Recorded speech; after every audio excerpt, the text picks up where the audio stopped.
Hello friends, कैसे हो। आज हम आपकी एक्सरसाइज 1.1 क्वेश्चन नंबर 5 करेंगे, जो आपकी बुक में इस तरह से दिया हुआ है। Mohan deposit ₹2000 in his bank account. ठीक है, तो मतलब कह रहा है मोहन ने अपने बैंक अकाउंट में 2000 रुपये जमा करवाए हैं। एंड विड्रॉल मतलब उसने निकाल लिए। फिर उसने कितने पैसे निकाले? 1642 from it the next day. ठीक है, अगले दिन उसने फिर क्या करा, इतनी अमाउंट को उसने उसमें बैंक में से निकाल लिया। If withdrawal of amount from the account is represented by A negative integer. तो कह रहे अगर मतलब कि जब कोई विड्रॉल मतलब हम करते हैं तो वो जो विड्रॉल की होता है वो जोड़ा नंबर होती है, जो नंबर होता है वो मतलब हमारे नेगेटिव इंटीजर्स को रिप्रेजेंट करता है। कहता है then how will you represent the amount deposit.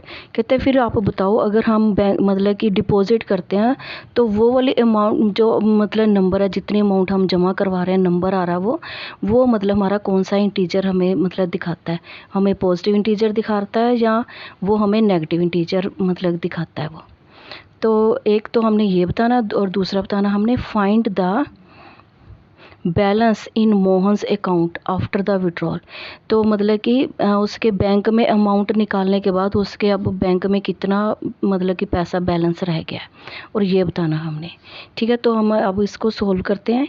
पहले जो उन्होंने मतलब फर्स्ट पॉइंट उन्होंने पूछा है ना कि जो हमारे जो हम मतलब डिपॉजिट कराते हैं तो वो कौन सा इंटीजर होता है। ठीक है, अमाउंट तो इस तरह से लिखना हमने, amount deposit represent the positive integer. तो इसको हमने इस तरह से लिखना है। ठीक है, फिर नेक्स्ट हमने जो नेक्स्ट क्वेश्चन पूछा कि उसका बैलेंस कितना रह गया विड्रॉल कराने के बाद, तो वो उसको सोल्व करेंगे। सबसे पहले तो उसकी स्टेटमेंट बनाएंगे, Mohan deposit rupees in his bank. तो पहले लिखेंगे हम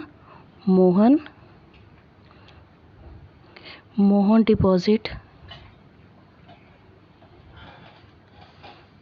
ठीक है, Mohan deposit amount in his bank.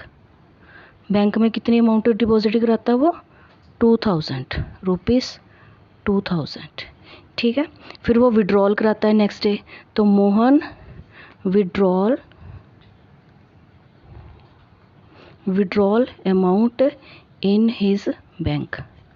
ठीक है, फ्रॉम हिज बैंक। यहाँ पे Mohan withdrawal amount in his bank. तो कितनी आ गई यहाँ पे? ₹1642। ठीक है, तो अब बैलेंस अमाउंट बतानी है उसके बैंक में। तो balance amount in his bank account.